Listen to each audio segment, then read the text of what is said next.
नमस्ते दोस्तों, welcome to my channel कहानी मनिका की जुबानी। कहानी का नाम है शेर को सवा शेर। सेठ हजारीलाल की कंजूसी आधी बिरादरी में मशहूर थी। किसी को कंजूसी का उदाहरण देना होता तो हजारीलाल का नाम पहले लिया जाता। पुरखों की छोड़ी बहुत संपत्ति थी, लेकिन मजाल है जो दमड़ी खर्च कर दें। चप्पल भी तब तक घिसते थे जब तक धूप में चलते हुए पैर ना जलने लगें। वहाँ पिताजी अपनी अंतिम सांस गिन रहे थे और यहाँ हजारीलाल नोट। किसी ने आकर खबर दी, बड़े साहब नहीं रहे। पहले नोट समेटे तिजोरी के हवाले, फिर पिता के अंतिम संस्कार की सोची। बस बस, कितना घी डालोगे? पिताजी को कोलेस्ट्रॉल की समस्या थी।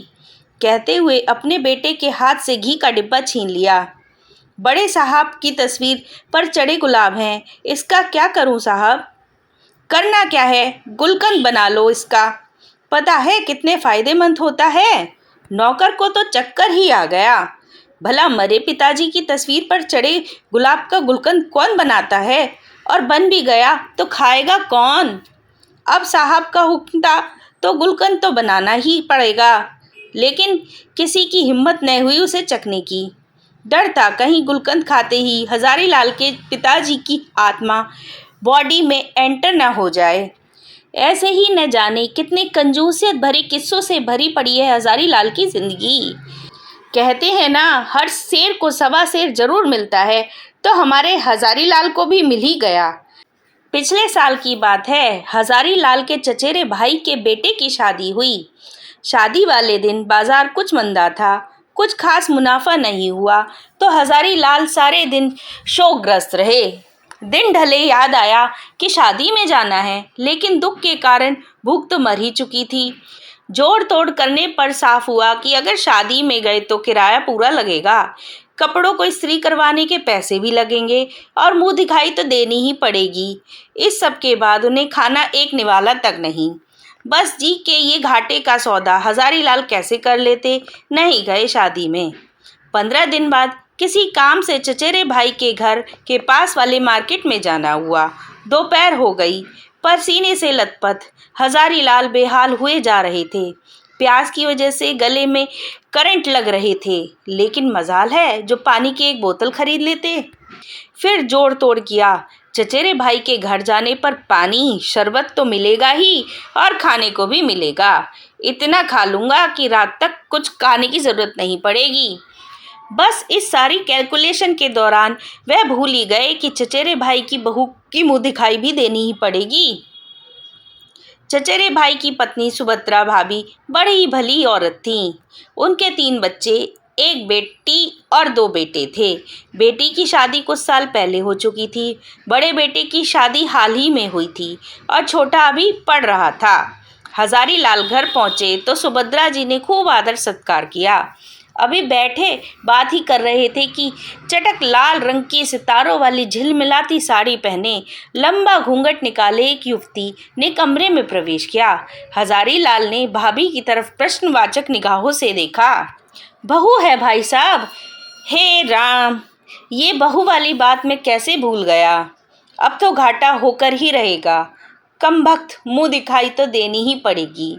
अभी हजारीलाल मन में सोच ही रहे थे कि बहू ने पैर छूकर उनके बिल्कुल बराबर की सीट पर बैठ गई।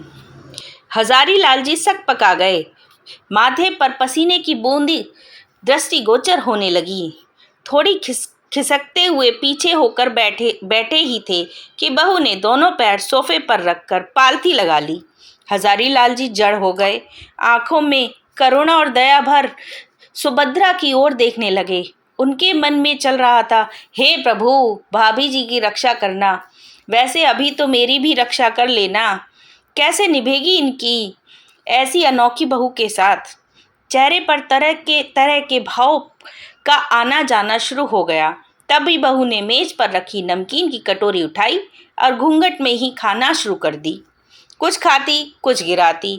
हजारीलाल जी का दिल किया कि उठकर भाग जाएं। निरीह भाव से भाभी जी को देखा तो भाभी जी ने शर्मिंदगी के साथ नजरें नीचे कर ली। अचानक बहू ने नमकीन की कटोरी मेज पर पटकी और अपनी हथेली हजारी लाल जी के सामने फैला दी। हजारी लाल जी के लिए पहली बार था कि कोई बहू हाथ फैलाकर मुंह दिखाई मांग रही हो। उन्होंने हिम्मत करके जेब में हाथ डाला और पर्स खोला। उसमें से 100 का नोट निकाल ही रहे थे कि यह क्या, बहू ने तो पर्स ही पकड़ लिया। उसमें से 500 के 2-2 नोट निकाल लिए। हजारी लाल जी सदमे में आ गए। एक तो अतरंगी बहू, ऊपर से 1000 के नोट भी ले लिए। इसका गम पक्का उनकी जान लेने वाला था। छोटा सा हार्ट अटैक तो आ ही जाना था। हजारी लाल जी कहीं बेहोश न हो जाएं, यह सोचकर सुभद्रा जी ने उनकी तरफ शरबत का गिलास बढ़ा दिया। शरबत का गिलास होठों तक अभी पहुंचा भी नहीं था कि बहू कूदकर सोफे पर खड़ी हो गई और लगी नाचने। साड़ी सिर से उतारकर उछल पड़ी। वाह, मजा आ गया, आज तो हजारी चाचा से 1000 रुपये मिल गए, आज तो पार्टी होगी पार्टी। कहते हुए बहू बना सुभद्रा का छोटा बेटा चिल्ला पड़ा और हजारी लाल जी के हाथ से शरबत का गिलास छलक उठा। शरबत उन्हीं के ऊपर गिर गया। अब हजारी लाल जी की हालत खराब हो गई। सोच सोच कर हकलाते हुए जा रहे थे कि 1000 रुपये तो गए और अभी बहू को मुंह दिखाई भी देनी पड़ेगी। शरबत गिरने से कपड़े खराब हुए वो अलग।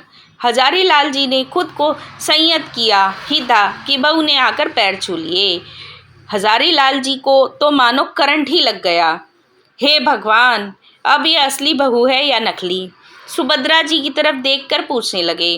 भाई साहब, ये असली बहू है, सुभद्रा अपनी हंसी को काबू करते हुए बोली। हजारी लाल ने एक बार फिर जेब में हाथ डाला और असली बहू को मुंह दिखाई देने लगे। अगर आपको मेरी कहानियाँ अच्छी लगें तो प्लीज़ लाइक, शेयर और सब्सक्राइब ज़रूर कीजिए।